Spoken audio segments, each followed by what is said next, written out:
Assalamualaikum warahmatullahi wabarakatuh. Sebelumnya, perkenalkan nama saya Ocha Sari Dewi dari kelas 10 MIPA 2 nomor absen 27. Di sini saya akan menceritakan sejarah tentang Kerajaan Demak. Kesultanan Demak atau Kerajaan Demak adalah kerajaan Islam pertama di Jawa.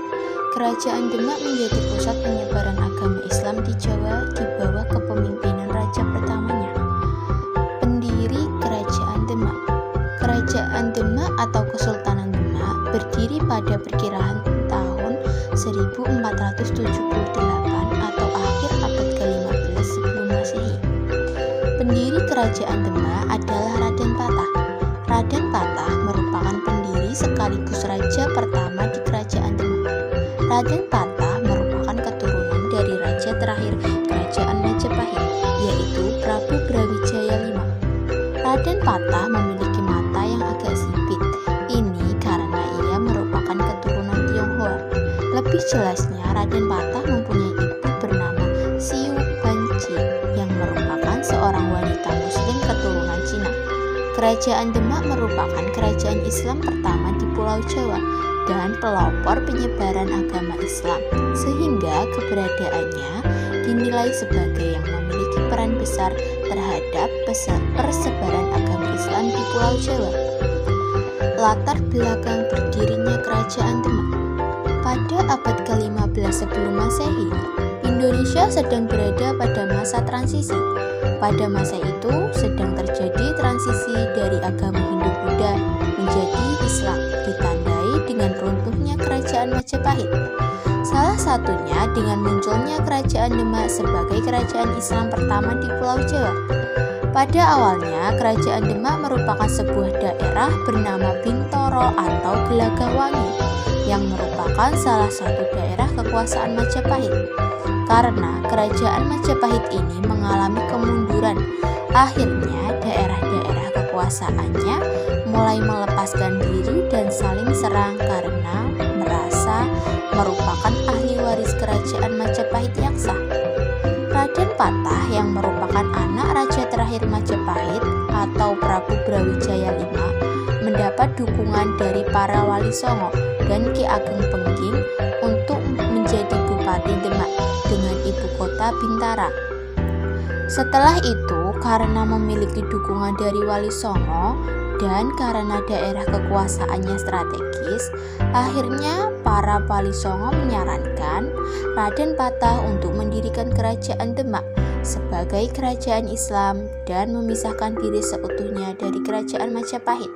Akhirnya, dengan dukungan dan kekuatan yang dikumpulkannya, Raden Patah berhasil mengalahkan Kerajaan Majapahit. Berdirinya Kerajaan Demak tidak lepas dari campur tangan Wali Songo yang memberi dukungan penuh ke Raden Patah untuk mendirikan kerajaan Islam pertama di Pulau Jawa, yaitu Kerajaan Demak. Mulai saat itulah peradaban Islam berkembang pesat. Letak Kerajaan Demak. Kerajaan Demak terletak di pesisir pantai utara Jawa, tepatnya sekarang berlokasi di Kabupaten Demak, Jawa Tengah.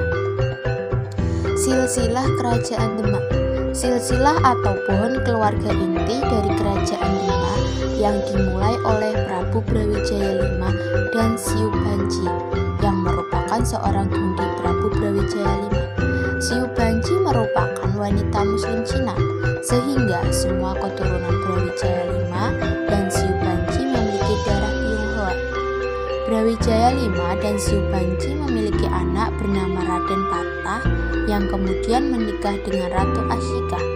Mereka kemudian memiliki keturunan yaitu Pati Unus, Raden Kikin, dan Sultan Trenggono yang kemudian nantinya menjadi raja dari Kerajaan Demak. Pati Unus menjadi raja kedua, Sultan Trenggono menjadi raja ketiga, Sunan Prawoto anak dari Sultan Trenggono menjadi raja keempat, dan terakhir adalah Arya Penangsang anak dari Raden Kikin sebagai raja kelima. Masa kejayaan Kerajaan Demak.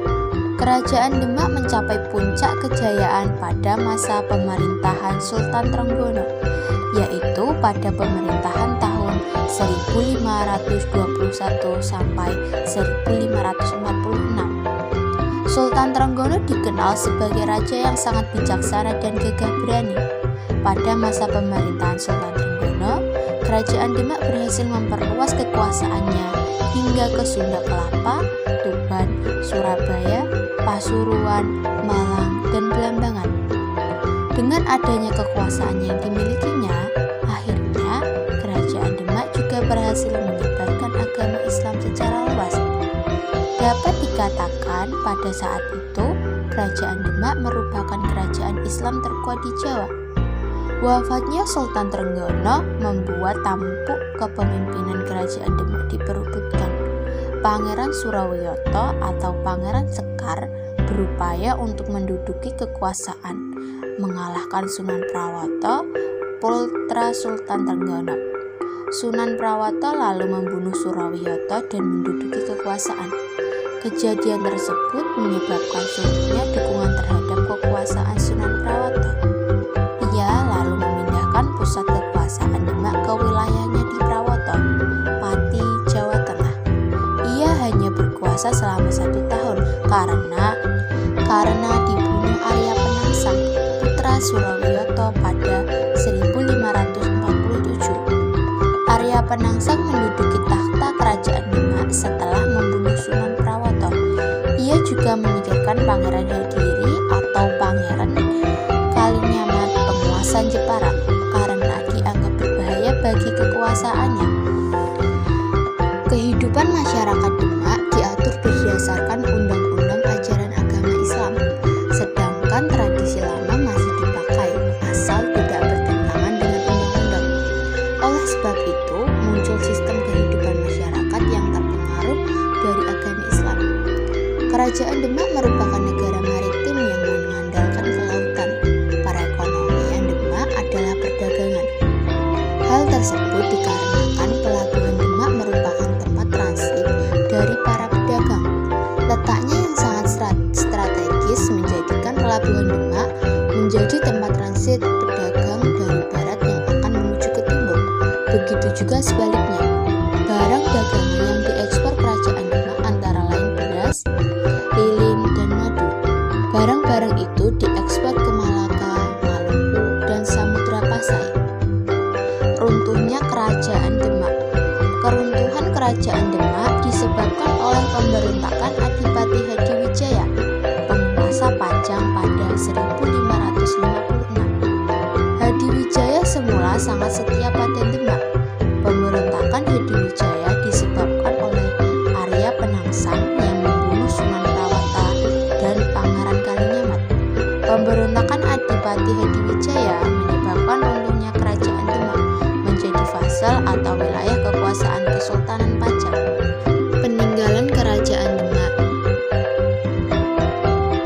Salah satu peninggalan bersejarah Kerajaan Demak yang paling terkenal adalah Masjid Agung Demak.